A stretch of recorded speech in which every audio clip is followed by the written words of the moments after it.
Hai, masih bersama saya, Mr. Z, bicara.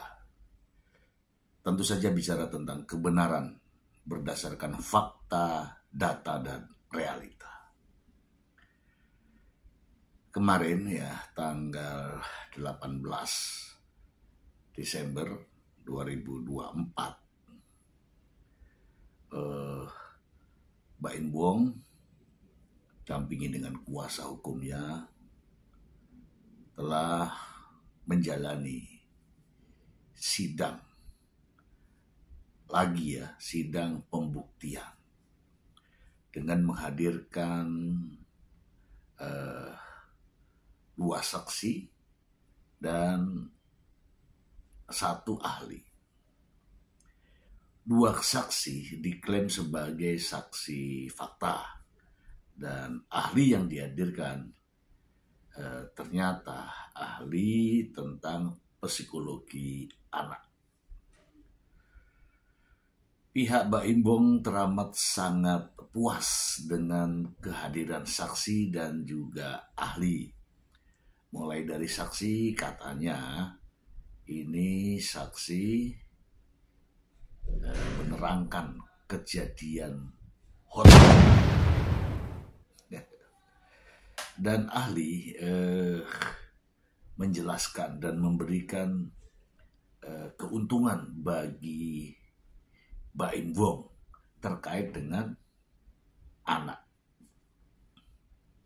Ya, tentu saja wajar ya ketika saksi yang dihadirkan memberikan dukungan kepada Mbak Im Wong, karena yang menghadirkan adalah Mbak Im Wong. Dan perlu teman-teman ketahui bahwa pembuktian kali ini masih dari pihak Mbak Im Wong, belum giliran daripada pihak Paula Verhoeven. Jadi masih ada episode berikutnya. Mari kita simak terlebih dahulu pernyataan dari sang pengacara berikut ini. Satu ahli di bidang anak, dua saksi fakta yang menerangkan fakta-fakta hot. Nah, itu. Udah gitu aja. Pokoknya saya hanya bicara seperti itu. Artinya apa yang ada di persidangan, ada saksi fakta. Jadi saksi fakta itu artinya saksi yang mengetahui.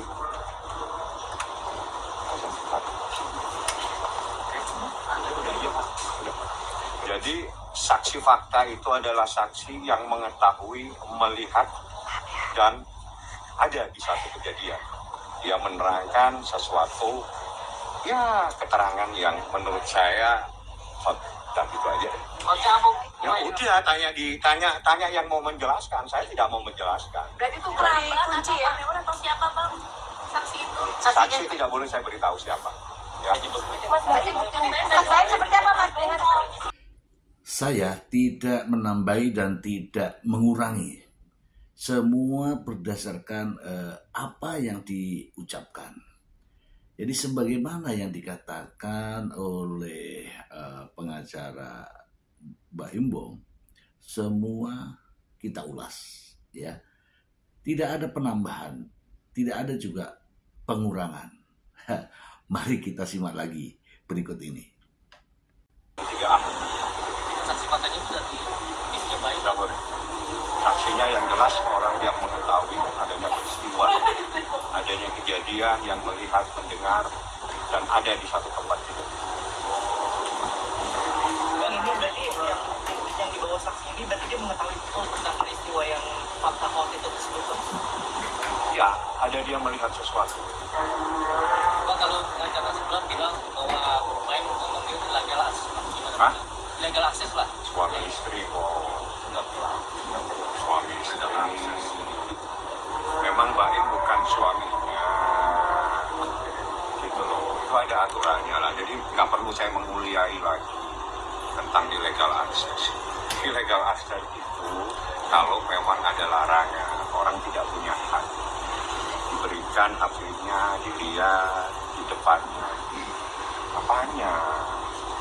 Jadi harusnya memverifikasi kepada pihak supaya tidak kaget-kaget di ruangan sidang.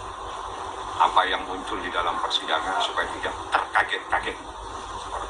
Jadi teman-teman saya ini advokat semua yang ikut sidang.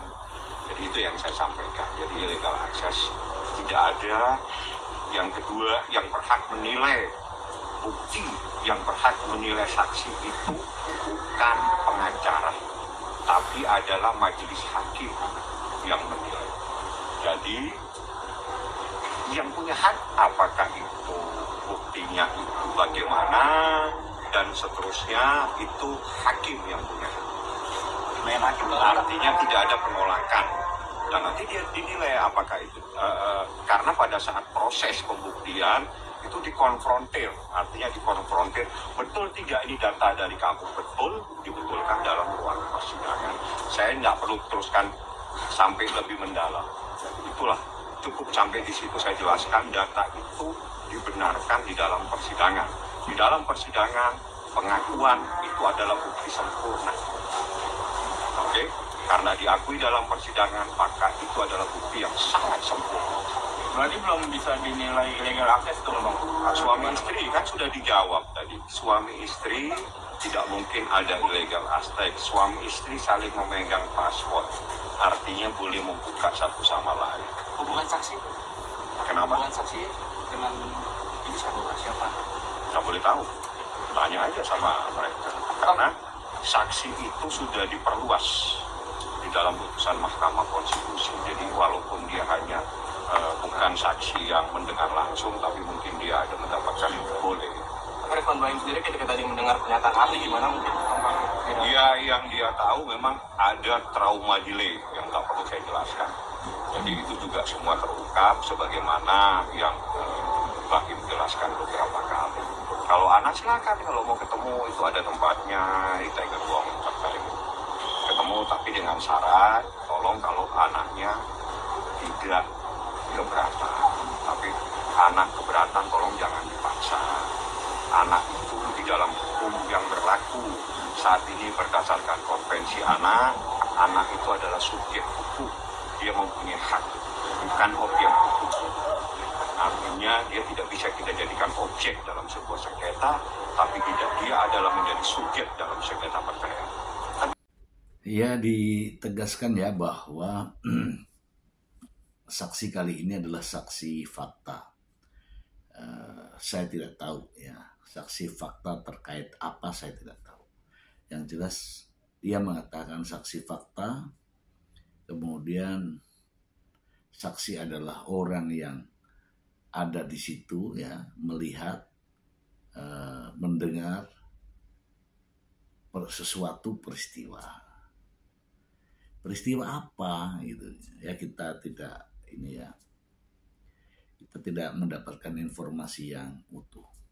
Yang jelas ada kalimat hot di situ. Saya juga senang ya, ini wartawan mengejar terus pertanyaan tapi jelas tidak akan ada jawabannya dan selalu mengalihkan ya. Seperti juga pertanyaan-pertanyaan di sebelumnya juga memberikan jawaban yang tidak pada ini ya, tidak tepat sasaran. Dan bagi saya menilai bahwa penjelasannya itu biasa seperti yang kemarin gitu ya. Coba mari kita simak lagi ya. Gak ada ilegal, suami istri mana bisa ilegal akses? Gak pun dapat pengetahuan Paula misalnya gitu. Kenapa? Gak pun dapat pengetahuan istrinya. Passwordnya? Anda punya password istri, Anda buka? Kan sudah pegang password. Artinya memang ada satu sama lain. Dan kalau memang tidak ada apa-apa, kenapa harus takut? Logika hukum, di saat tidak terjadi apa-apa, tidak perlu takut. Apapun yang dibuka dari HP kita. Oke, kita bahas ya. Jelas dia mengatakan bahwa ini menguntungkan bagi Baim Wong. Ya terutama saksi ahli mengatakan bahwa pastilah ya anak-anak layak ya, Pak Imbong layak mendapatkan anak-anak berada di tempat yang layak ya, seputar itu. Kemudian saya tidak tahu ya yang dimaksud dengan saksi. Ya saya kira kalau namanya saksi hot itu saksi panas, saksi hot atau kejadian hot. Mungkin saja ada sesuatu kejadian. Tetapi dalam memberikan penjelasan kita nampak sekali ya kita tidak dapat mendapatkan kejelasan. Jadi penjelasannya gitu loh ya, penjelasannya tidak menjelaskan. Gitu loh ya. Oke. Namun tidak ada salahnya ya, tidak ada salahnya karena itu adalah salah satu upaya dari seorang pengacara yang sudah tanda tangan kontrak. Dia juga mengatakan bahwa inisial N ya tidak hanya disebut tetapi disebutkan namanya di pengadilan. Kalau ini baru namanya menyebut. Kita ini sudah banyak sekali menyebut nama N ini. Bahkan kita sudah pernah mengulasnya ya. Tetapi begini teman-teman.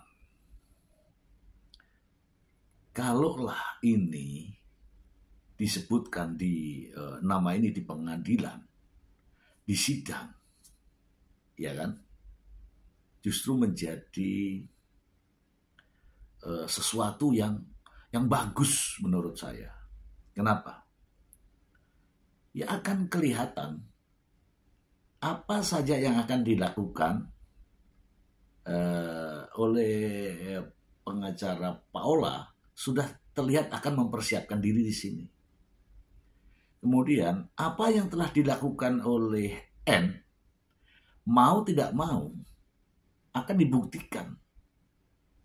dibuktikan di pengadilan ini. Begini, tudingan perselingkuhan ini sudah semakin liar, tak terkendali. Di berbagai media, ya ini berawal dari adanya kalimat yang diucapkan. Yang pertama adalah oleh sang pengacara sendiri, yaitu pagar makan bakwan, bukan, pagar makan tanaman.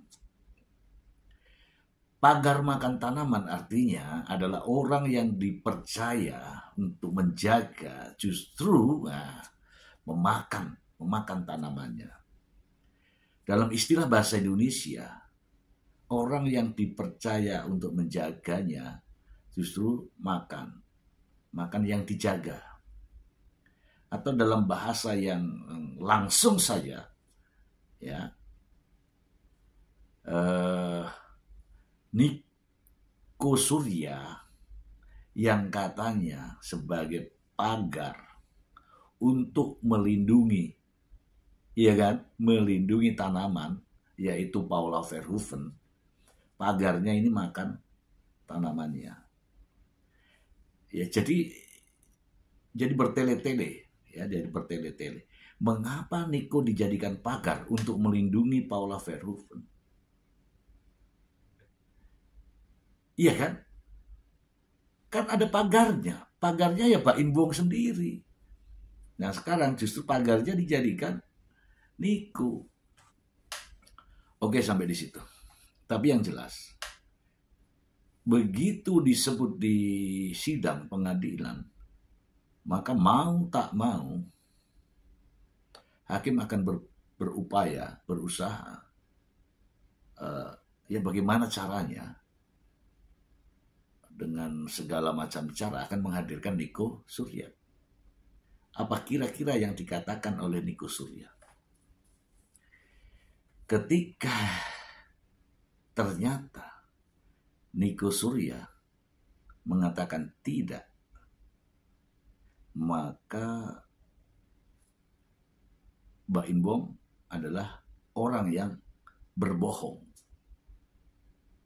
orang yang menimbulkan begitu banyak berita tentang perselingkuhan Paula. Ya, Paula Verhoeven sendiri sudah mengeluarkan pernyataan bahwa dirinya ya tidak melakukan seperti yang dinarasikan. Itu semua tidak benar. Kalau ternyata nantinya Baim Wong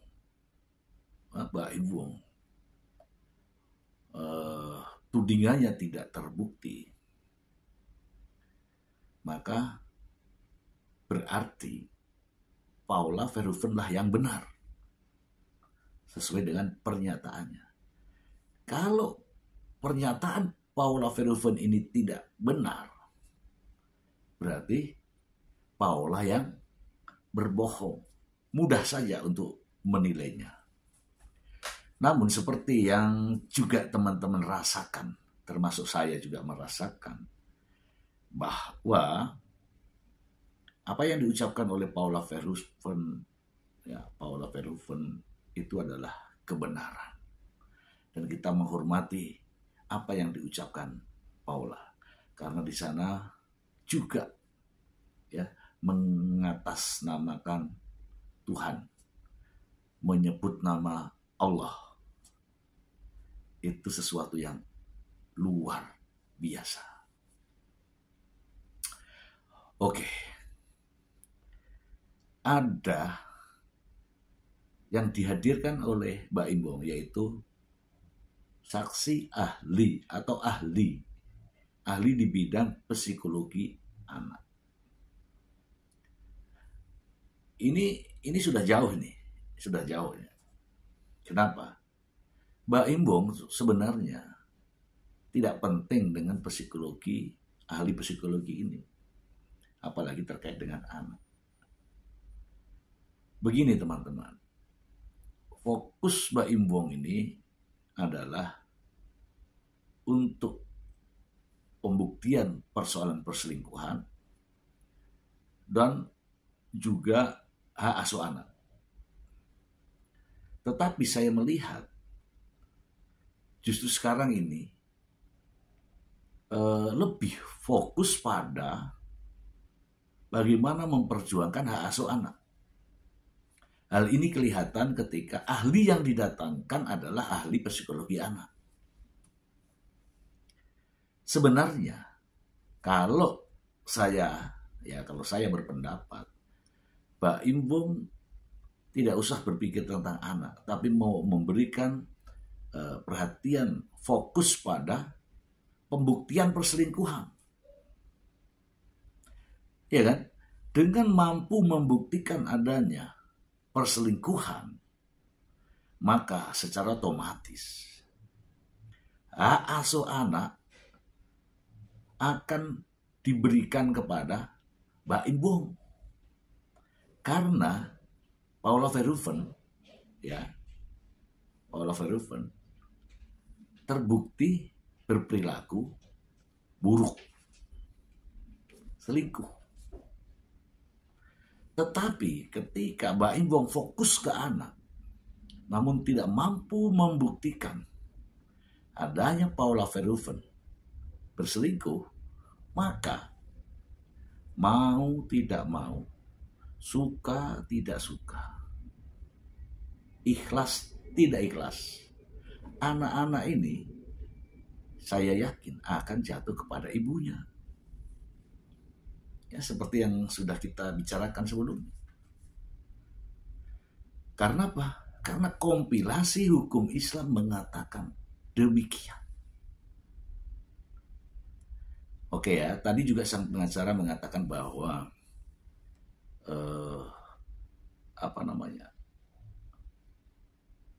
bukan muhrim, ya kan?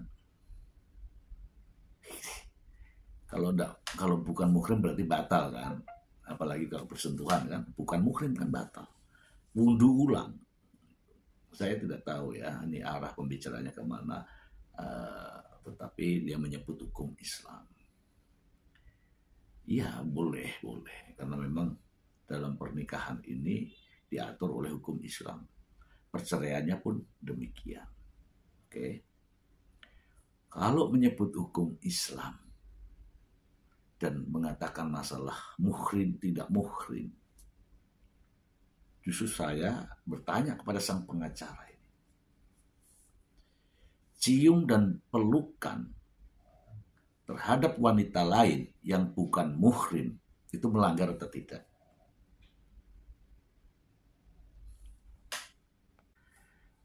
Disebutkan oleh pengacara tadi bahwa ini terkait dengan hukum Islam. Bagaimana laki-laki dan perempuan yang bukan muhrim atau tidak muhrimnya di satu tempat. Oke, justru saya pertanyakan ini. Bagaimana laki-laki yang beristri dengan perempuan yang bukan muhrimnya, peluk, ciuman, bahkan terlihat dipublikasikan. Bagaimana menurut Anda tentang hukum Islam? Ini banyak loh. Bagaimana menurut Anda? Nah, kan jadi berbalik arah kalau persoalan ini. Ya seperti kita ketahui, Baim Wong juga ya bukan tidak ada salahnya. Tetapi ya saya sudah membaca juga tentang namanya NPD ya. Tidak ada salahnya kalau kita semua mempelajari itu untuk bisa menilai apa-apa saja gejala orang-orang yang mengidap NPD. Baim Wong saya katakan tidak benar-benar amat, tapi juga tidak buruk-buruk amat. Tapi Baim Wong tidak pernah melihat kebaikan orang. Ya saya menilai begini. Istrinya Paula Verhoeven, katanya sih istrinya, ya tadi berbicara tentang legal access. Istrinya. Dibilang istrinya kan. Sama-sama punya PIN, istrinya kan. Tapi memperlakukan hal ini sekarang ini nih. Seperti bukan istrinya. Seperti musuh bebuyutan. Ingin menumbangkan. Ingin menjatuhkan. Ingin membunuh, tanda kutip, karakter seorang Paula Verhoeven. Kalau tadi dia mengatakan tentang iya kan istrinya, tetapi perilaku ini berbalik sekarang. Apakah dia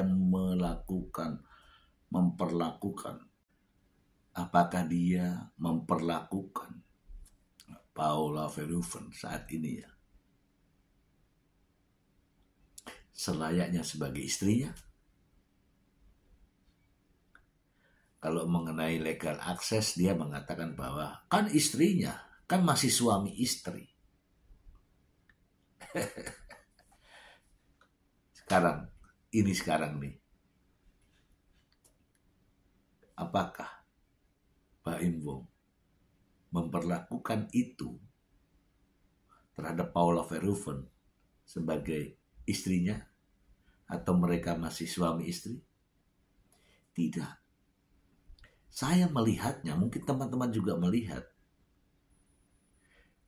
sepertinya mereka ini sedang saling serang.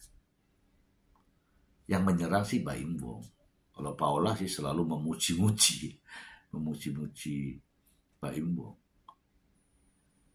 Ya sepertinya begini, pihak Baim Wong ini selalu menyerang Paula Verhoeven. Sementara Paula Verhoeven, ya, Paula tetap bertahan dan memberikan rasa hormatnya kepada Baim Wong. Ini dijelaskan di beberapa kesempatan. Lalu, apakah masih mengatakan bahwa legal akses hal ini masih dikatakan sebagai suami istri? Ini terkait dengan pengambilan gambar video yang ada di handphone milik Paula Verhoeven. Kalaulah mereka masih mengakui bahwa itu suami istri, perlakukan juga ini. Saat sidang ini, nampakkan ini kalau teman-teman melihat, mendengar ya. Sidang ini justru menunjukkan bahwa Baim Wong tidak memperlakukan istrinya Paula Verhoeven selayaknya sebagai istri. Bahkan di awal ya, sejak konferensi pers. Bagaimana dengan hukum Islam? Karena tadi disinggung nih masalah hukum Islam. Kata Ustadz saya ya, Ustadz Muhrifki Zulkifli mengatakan selayaknya orang-orang yang berpisah karena perceraian tidak saling membuka aib, berpisah. Ini berpisah saja dilarang untuk menyebarkan aib. Bagaimana kalau masih suami istri sudah membuka aib? Itu ya teman-teman ya, seperti ada kontroversi, jadi ada semacam kontra ya. Bisa berbicara seperti itu, tetapi tidak bisa mempraktekkan. Ya, seperti saya katakan, hukum Islam mengatakan, kata pengacara ya, sesuai dengan hukum Islam. Ini kata pengacara. Sesuai dengan hukum Islam, kalau ini terhadap Paula Verhoeven. Tetapi terhadap Baim Wong sendiri bagaimana? Apakah bertemu yang bukan muhrimnya, berpelukan, berciuman, itu dibolehkan dalam hukum Islam? Apakah dengan mengatakan istrinya selingkuh, khianati, terjadi ini dan itu, apakah dalam hukum Islam itu dibenarkan? Jadi harus seimbang. Oke. Itu ya teman-teman ya, masih banyak ya, kita akan bahas bagaimana pengacara dari Paula Verhoeven ya, yang mengatakan bahwa justru penjelasannya dia ini menguntungkan pihak Paula Verhoeven. Bagaimana pendapat dari pengacara Paula? Kita tunggu ya, kita tunggu. Kita juga akan ulas bersama untuk Anda. Semoga bermanfaat. Terima kasih. Kami mengkonsentrasikan itu tidak kuat. Di dalam suatu pembuktian dia harus dinamakan prima facie, suatu fakta yang memang benar-benar kuat. Ya. Nah, oleh sebab itu makanya nggak perlu banyak, gitu kan. Tetapi memang bukti itu memang kuat. Langsung ke titik persoalannya. Ada titik-titik dalam hukum itu, ada titik-titik akupuntur sebenarnya yang bisa digunakan, yang dilihat bahwa ini sebenarnya titik lemahnya di situ bisa dimunculkan suatu fakta yang prima. Nah, jadi oleh sebab itu kami menilai ini tidak kuat. penyia-nyiakan. Walaupun mereka pergunakan pada saat ini kan, tapi kami melihat itu mereka menyia-nyiakan. Itu sih intinya ya. Nah, kemudian yang kedua terkait dengan data elektronik gitu ya. Nah, data elektronik ini kan kaitannya ada bersinggungan dengan dua undang-undang. Satu undang-undang ITE, dan kemudian kedua itu undang-undang tentang perlindungan data pribadi. Nah, mungkin teman-teman sudah tahu lah.